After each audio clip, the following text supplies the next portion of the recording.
Nehia Meller. Meus amigos, e quem for ver essa aula gravada, eu fico muito feliz quando a gente chegar ao final de um livro. Estamos chegando ao final, essa é a última aula do livro de Josué, Yehoshua ben Nun, o sucessor de Moshe Rabbeinu, um homem gigantesco, tal como seu mestre. Isso é muito bom. E muito bom saber o que aconteceu nos meandros de toda essa história marcante que sucedeu depois da morte de Moshe Rabbeinu, com a entrada do povo judeu nas terras de Israel. E a gente continua. Antes disso, deixa eu dar um recadinho para vocês. Gente, não estou com pouquíssima adesão para a aula do Rabino na segunda-feira. Preciso da confirmação de vocês. Não precisa pagar agora. A taxa difícil de pagar, R$18. Mas, por favor, carimbem já a sua... Mandem no meu privado, carimbem já a sua presença. E então já se ligue em relação a isso para não ter aquela correria de ter que ficar procurando um, outro e tal. Vamos nos antecipar, tá? Aula muito importante, aula racídica com o Rabino, hein? Isso é muito legal. Eu, de novo, vou ficar devendo a vocês o próximo Shabat. De novo, não vou conseguir fazer as rezas, por um ótimo motivo, é claro. Vou estar em viagem, mas vou deixar gravado o nosso shiur. E no próximo sábado, Bezat Hashem, com a ajuda de Deus, a gente volta com o nosso encontro. Enfim, outro recadinho, dia 25/6, nós temos uma palestra para as mulheres. Então, vocês que têm esposas, filhas, mães, avós, tias, a gente vai estar com o Dr. Paulo Pequá, fazendo uma palestra fantástica sobre rejuvenescimento, sobre alimentação e todas as peculiaridades que a mulher passa no seu ciclo vital, questão de reposição hormonal. Muito legal, muito legal. Vai ser uma palestra extremamente produtiva, instrutiva, e depois eu vou ver se vou tentar fazer uma promoção, criar um voucher aí para consultas com o Dr. Paulo, de desconto para quem é quem são os nossos alunos, enfim, e também para quem participar dessa palestra. Vão ser algumas palestras, tá? Então, mas já fica de antemão. Gente,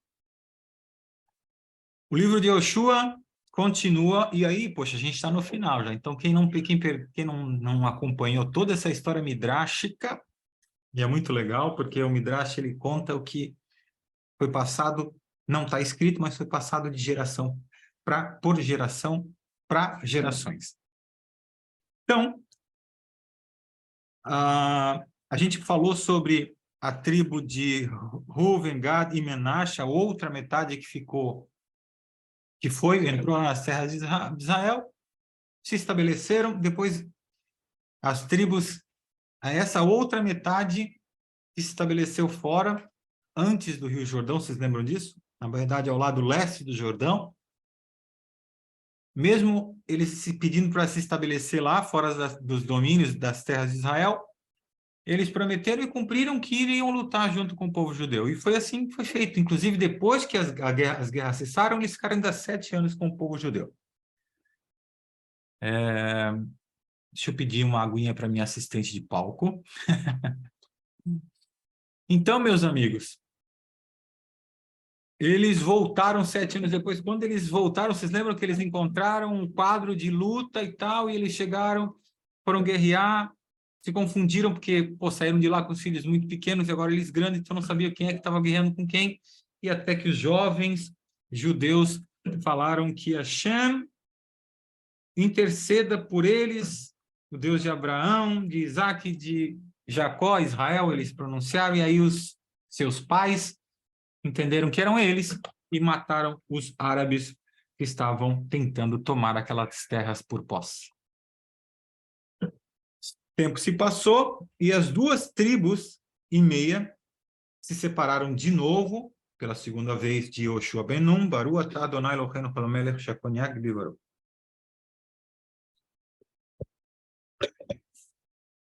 E voltaram a cruzar o Rio Jordão. E eles fizeram uma coisa estranha. Eles criaram e construíram, na verdade, um mishbeach, um altar. E essa notícia chegou até os demais judeus que estavam já dentro das terras de Israel. E aquilo era um absurdo, até mesmo porque, como já existia o Mishkan, e esse Mishkan estava em Shiló,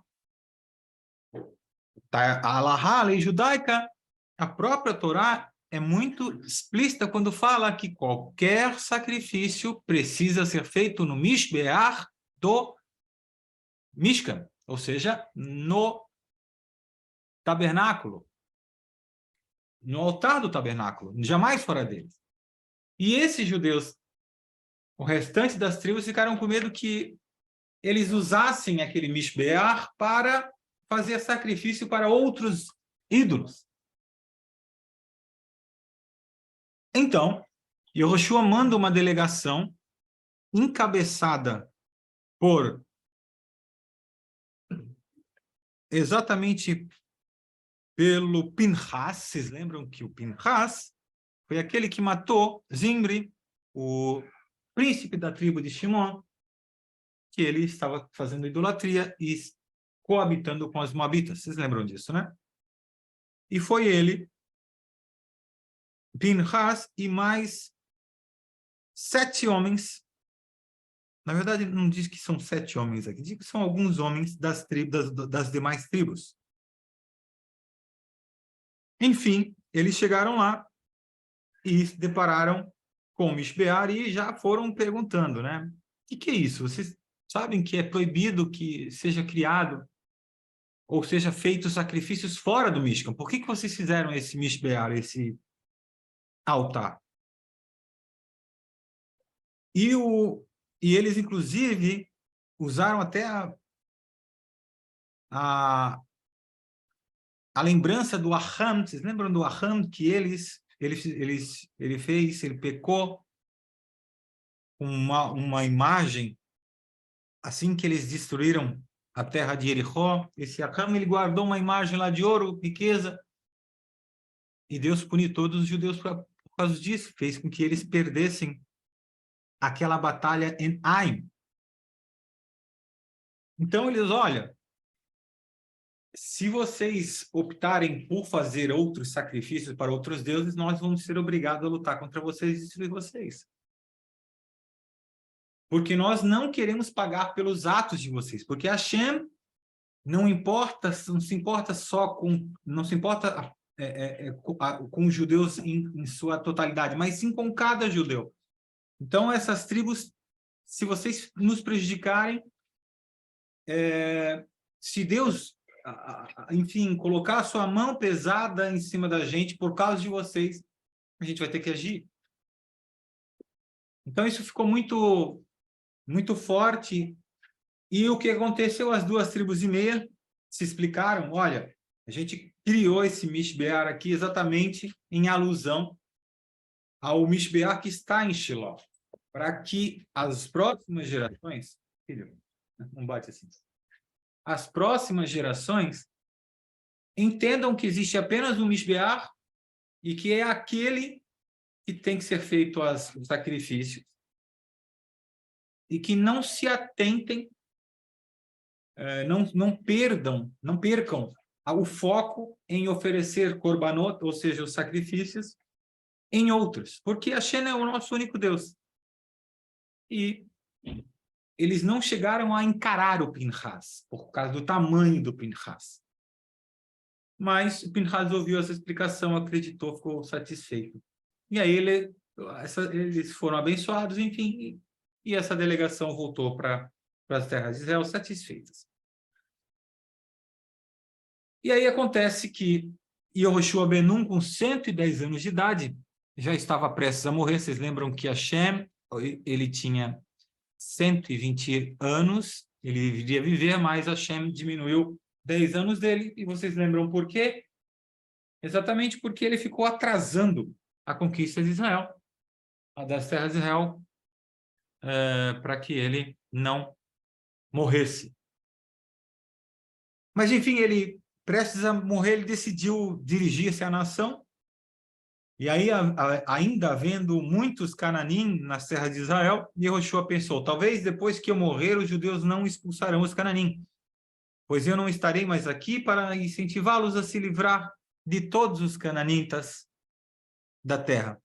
Se os judeus permitirem que alguns deles permaneçam, os judeus poderão começar a se casar com eles. Essa era a grande preocupação de Yehoshua ben Nun, um cuidado, um zelo de um grande líder. E ele pensou, devo advertir os judeus para evitar que essas coisas sérias não aconteçam. Então, Yehoshua reuniu os juízes, Shoftim, do Sanhedrin, do grande tribunal, e os Nessim também, os outros líderes, e todos os judeus das terras de Israel. E aqui eu vou ler exatamente o discurso que Yehoshua ben Nun fez. Eu já sou idoso e próximo da morte. Eu dividi a terra inteira entre vocês, mas ainda há alguns não-judeus nela. Eu lhes aviso, vocês devem continuar a expulsar essas nações. Hashem irá ajudá-los, como ele fez até agora. Se vocês começarem a ser amigáveis com essas nações, eles irão, depois de algum tempo, ensinar-lhes seus maus caminhos e sua adoração de ídolos. Vocês poderiam afirmar, não, isso nunca nos acontecerá. Seremos fortes e não nos permitiremos ser influenciados por elas. Pelo contrário, elas aprenderão conosco a servir a Hashem. Porém, eu estou lhes dizendo agora que isso é uma ideia equivocada. Essas nações machucarão e ferirão vocês como espinhos que picam seu corpo e olhos. Primeiro, vocês cometerão pequenos pecados. Então, vocês progredirão para os mais sérios, sem perceber. Depois disso, Hashem não permitirá mais que vocês fiquem na terra boa que ele lhes deu.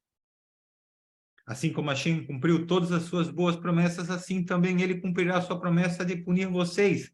Ele terá que expulsá-los de Eretz Israel. O que a gente pode aprender com esse discurso? O que a gente consegue enxergar hoje no discurso de Yehoshua ben Nun? Que os judeus... Tá, você se vira, tá bom? Você se vira ali. Os judeus realmente deixaram ser influenciados pelas terras de Israel. A maior prova disso é que nem todos os judeus estão hoje, atualmente, lá. E, lógico, foram expulsos algumas vezes. E o exílio já dura mais de 2000 anos. Yehoshua avisou. A Torá ensina que os meninos e as meninas devem se comportar com tzniut, ou seja, em relação ao outro, com respeito. Depois que um homem e uma mulher se casam, devem permanecer fiéis ao outro. E a gente sabe que no mundo não judaico o oposto é verdadeiro. Os goim tentam atrair a atenção dos outros sempre que possível, sejam através de roupas, ações ou de outra forma. O tzniut, o respeito, a modéstia, por assim dizer, é considerado antiquado. A Torá nos ensina a acreditar em Hashem, que criou o mundo e é seu mestre. Muitos dos não-judeus não acreditam que Hashem criou o mundo. E aqueles que acreditam não admitem que devemos seguir as instruções da Sagrada Torá. A Torá ensina a respeitar os pais e os professores. Muitos educadores não judeus incentivam uma criança ou estudante a criticar seus pais ou professores e não aceitar o que quer que seja dito por eles. A Torá nos ensina a usar apenas palavras limpas e expressões refinadas. O mundo judaico se orgulha de sua linguagem suja e baixa. A Torá nos ensina a não perder tempo. Fomos colocados nesse mundo a fim de aprender o máximo possível de cumprir a Torá e cumprir tantas mitzvot quanto pudermos. Depois que nossa vida neste mundo terminar, teremos uma enorme recompensa por nossas realizações. O mundo não judaico ensina ao contrário. Você está aqui para se divertir, aproveite ao máximo, não se preocupe com coisas sérias. Não se preocupem com coisas sérias. E olha só que coisa interessante. Mesmo que a sua consciência ache que isso possa estar errado, apenas faça o que for bom para o seu corpo, ou seja, alimentar os desejos do Yetzer Hara, ou da alma animal. A Torá nos diz exatamente o que é certo e errado, e isso se aplica ao passado, presente e futuro. Já o mundo não judaico decide por si mesmo o que é permitido e o que não é. E de tempos em tempo eles mudam as suas regras, ou seja, o que é conveniente para aquela geração é feito, independentemente de regras, enfim. Podemos pensar que não importa o que o mundo não judaico ao nosso redor pense ou faça, seremos influenciados. Ou não, o ideal é que não seremos influenciados. Nós apenas seguiremos a Torá. Isso é o que os judeus pensaram na época de Yehoshua, bem como após sua morte, mas eles estavam totalmente errados. E Yehoshua os avisou: se vocês se tornarem amigos dos não-judeus que vivem ao seu redor, vocês aprenderão os seus maus caminhos. Quanto mais próximo o nosso contato com os não-judeus, mais aprenderemos com eles. Eles leem livros, jornais, em revistas não judaicas e assistem coisas que realmente não elevam e não ajudam a pensar de maneira judaica. Às vezes, podemos nem perceber que isso está acontecendo. Um dos trabalhos mais importantes é manter as nossas neshamot, ou seja, as nossas almas, a nossa conexão com o Kadosh Baruch Hu, puras. Podemos fazer isso vendo e ouvindo palavras da Torá e ficando longe de todas as ideias de fontes não judaicas. O Midrash traz uma parábola muito legal que eu vou compartilhar com vocês. Um rei disse ao seu servo: olhe para esse pássaro raro, é seu trabalho garantir que ele não voe para longe. Sua vida depende disso. Se você o mantiver em segurança, sua vida estará segura. Mas, se ele escapar, você pagará com a sua própria vida. Você pode ter certeza de que o servo fez o máximo para proteger o pássaro. Sua vida estava ligada à do pássaro e ele não estava disposto a perder sua vida. A chave dessa parábola é a seguinte: o pássaro precioso, quem é? A Torá.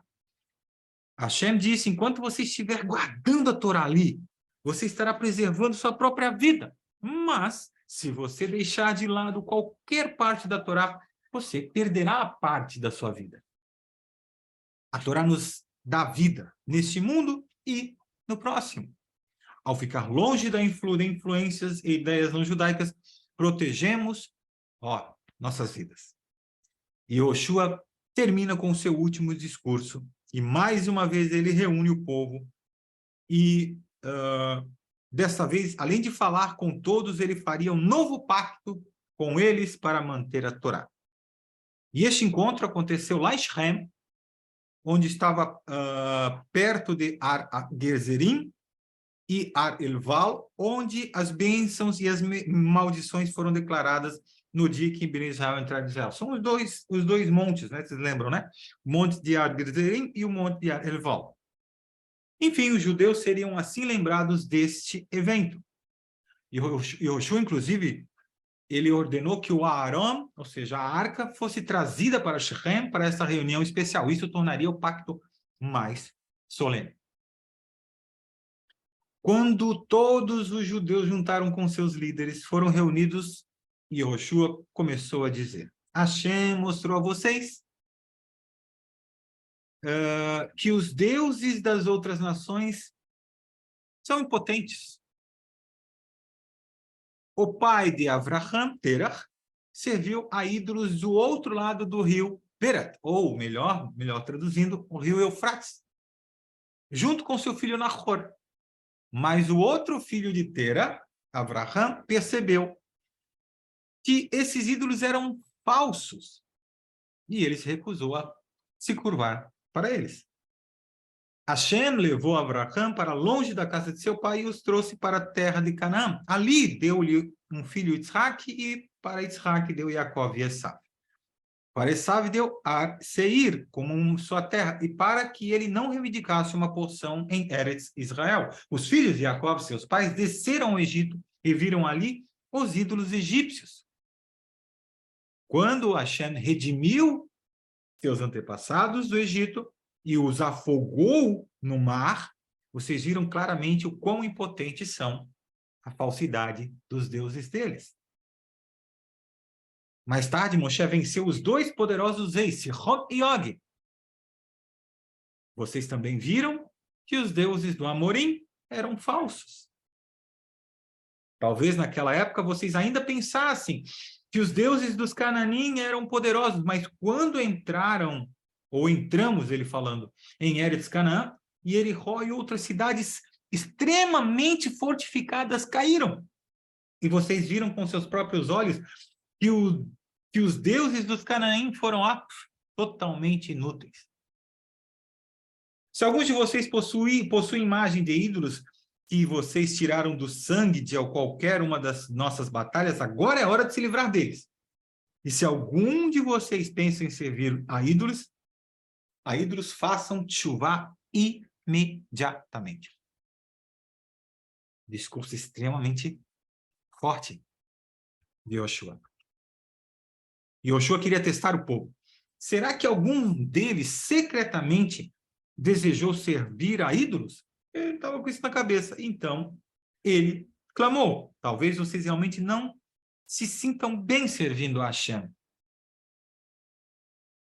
Talvez vocês prefiram servir aos deuses de seu antepassado Tera, ou aos deuses de Canaã. Vocês podem decidir a quem desejam servir. Mas, quero que vocês saibam que eu e minha família definitivamente continuaremos servindo a Hashem, mesmo que vocês não o façam. E aí, gente, todo o povo exclamou em uníssono, numa só voz.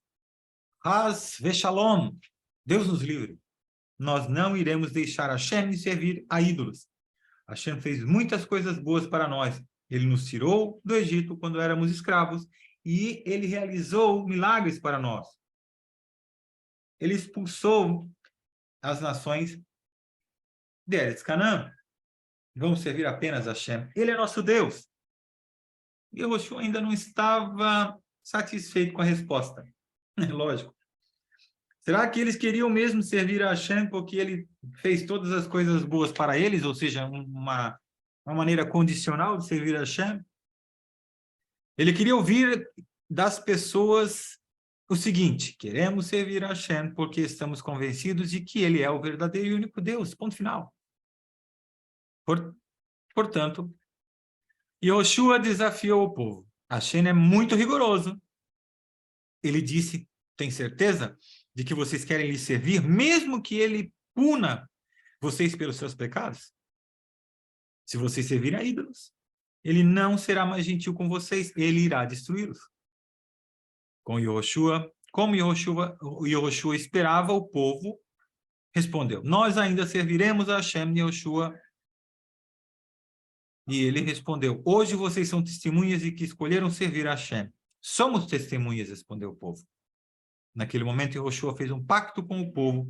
Em Shechem, em frente ao Aarón, Yoshua escreveu seu livro, o livro de Yoshua, e colocou ao lado do Sefer Torá de Moshe. Ele ergueu uma grande pedra em Shechem para lembrar Bnei Israel para sempre dessa reunião e do pacto. Vamos tirar um pouquinho dos ensinamentos de Yoshua. A gente já explicou que Yoshua ensinou os judeus a segunda bênção do Birkat Hamazon. Tem uma bênção depois do alimento, depois que é o Birkat Hamazon, e a segunda parte foi Yoshua que escreveu. no caso, quando eles agradecem a Hashem pela terra. E depois, em Jericó, foi dada a tefilá, a reza que a gente faz todo o Shabat, a Leno. Em Shem, Yehoshua também ensinou os judeus 10 regras que ele redigiu.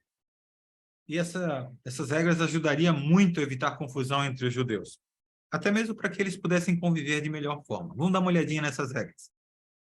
Se um judeu é dono de uma floresta, ele não pode impedir outros judeus de passar seus animais lá. Não faz diferença se os animais comem lá ou não. Se não prejudicar o dono, e é um favor para os outros, ele deve permitir. Se alguém tiver uma nascente de água em sua propriedade, ele deve deixar as pessoas de sua cidade beberem dela sem cobrar nada. Mesmo que o lago de Tiberíades, Tvéria, esteja na propriedade de Naftali, Naftali deve permitir que qualquer judeu que deseje pesque nele. Se alguém abandonar uma mitzvah, um judeu morto e abandonado, o corpo deve ser enterrado no local. O dono da terra deve dar permissão para a sepultura ser cavada em sua propriedade e o judeu morto ser ali sepultado. Yehoshua também providenciou estradas em Eretz Canaã para tornar mais fácil para os judeus viajarem de um lugar para o outro. Enfim, logo depois, Yehoshua terminou o seu discurso e ele morreu. Os judeus deixaram-no em Timnat Serah, a cidade que ele escolheu para a sua propriedade. Eles colocaram uma gravura do sol sobre o túmulo para lembrar a todos: aqui jaz o grande líder que fez o sol parar no céu. Quando Yehoshua faleceu, todos os Bnei Israel deveriam ter ido ao seu funeral e lamentado por ele. No entanto, eles cometeram um erro, como a gente vai ver daqui a pouquinho. Na verdade, Yehoshua foi um grande líder, ficando atrás apenas de Moshe. De fato, houve muitos milagres e eventos semelhantes na vida de ambos, Moshe e Yehoshua. Vamos fazer um paralelo entre a vida desses grandes tzadikim. Moshe guiou os judeus para fora do Egito e Yehoshua os levou para Eretz Canaã. O rosto de Moshe Rabbeinu brilhava como raios da Shekhinah, tão brilhantes quanto o sol. O rosto de Yehoshua também brilhava, mas com uma luz mais fraca, comparável à da lua. O brilho no rosto de ambos indicavam que eles eram como anjos que refletem o brilho da Shekhinah. Moshe dividiu Yansuf, Mar Vermelho, para Bnei Israel, e Yehoshua dividiu o Rio Jordão. Moshe construiu o Mishbeach ao pé do Har Sinai, e Yehoshua construiu o Mishbeach em Ar Elval. O Moshe foi ordenado na sarça, não gosto dessa tradução, mas enfim. Moshe foi ordenado no arbusto ardente no Har Sinai. E abre aspas, tire seus sapatos. E Yehoshua também foi ordenado remover seu sapato antes de conquistar Jericó. Moshe fez o sol e a lua ficarem parados na guerra contra os o Emorim, e assim também fez Yehoshua.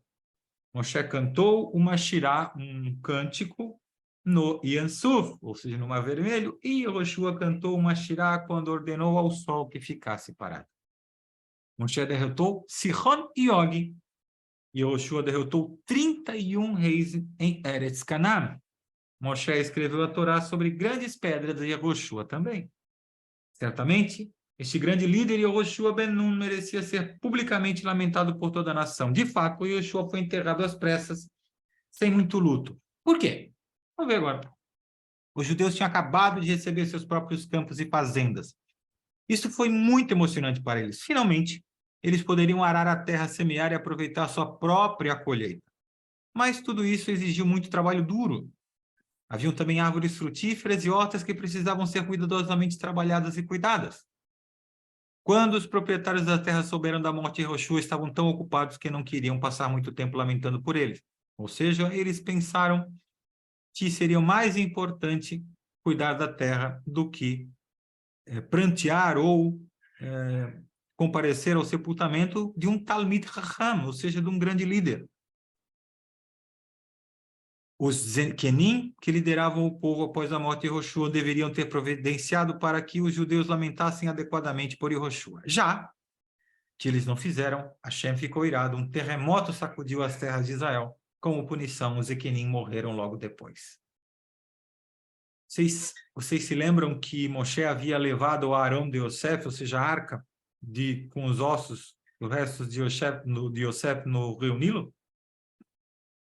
Os judeus o levaram consigo ao lado da Arca da Aliança, enquanto viajavam pelo deserto. Depois que as terras de Israel foi dividida, Bnei Israel enterraram Yosef num caixão lá em Sichem. E por que Yosef foi enterrado lá na cidade de Sichem? Vocês sabem por quê? Exatamente porque foi lá que ele foi raptado. E Yosef, ao devolver o Arão para Sichem, os judeus compensaram o pecado de tê-lo vendido.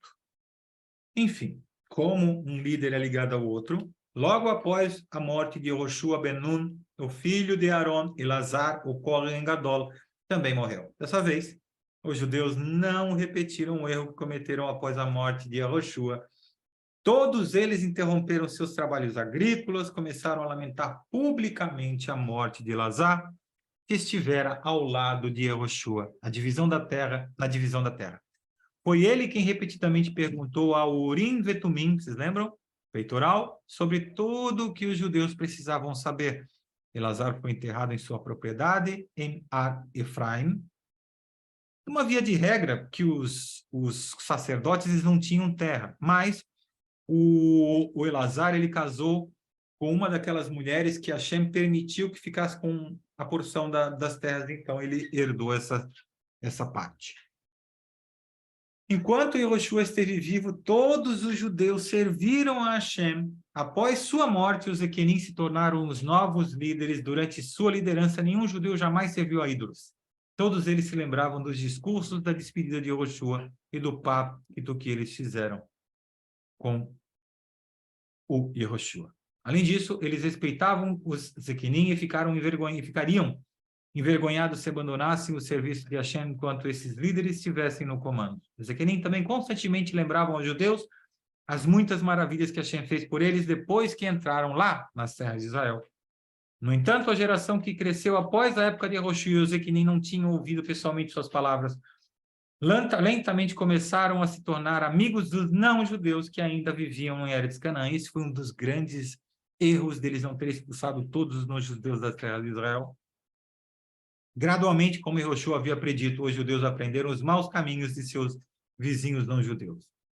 Isso aconteceu. E depois, com a ajuda de Deus, Bezat Hashem, nós vamos estudar nas próximas aulas no livro de Shoftim, no livro do Midrash de Juízes, Bezat Hashem. Uau! Eu fico muito feliz quando a gente encerra uma leitura espetacular como essa. E não foram poucas aulas, não. Foram, acho que quase 15, se não foi mais. Vou pedir até ajuda, não sei se vocês estão lembrados. Eu já vejo já quantas aulas foram. Mas, gente, que acervo histórico fantástico. Essas peculiaridades que não conta no Tanar, no livro escrito realmente de Josué, nós tivemos o prazer de desfrutar e aumentar nosso conhecimento. Então, essa é a 14ª aula. 14ª aula sobre o livro de Josué. Eu abro para perguntas para vocês.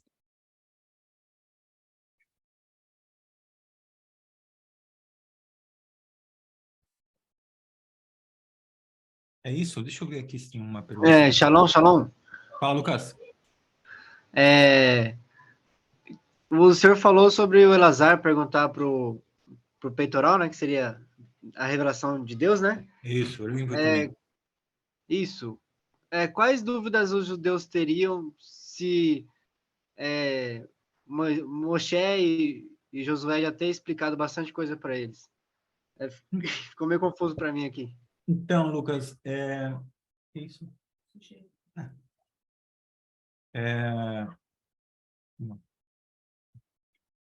Nas outras aulas, a gente explicou que as terras foram divididas através de um goral, ou seja, de um sorteio. O sorteio indicava quais partes das terras iam para as tribos. E a pergunta era praticamente ratificada pelo Irum Vitumim, ou seja, o peitoral. Então, essas eram as dúvidas.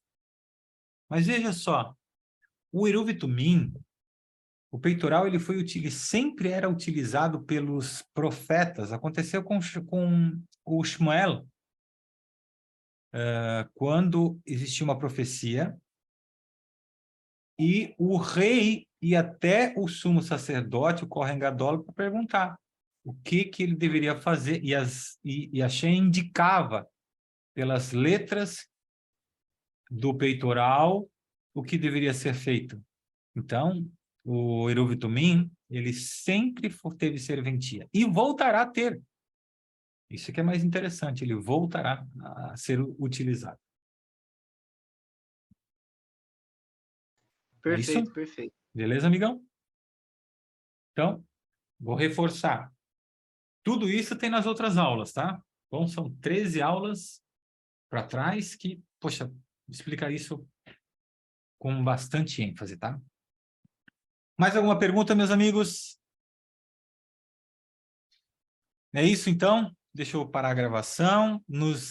Então, a próxima gravação já vai ser sobre o livro de Shoftim.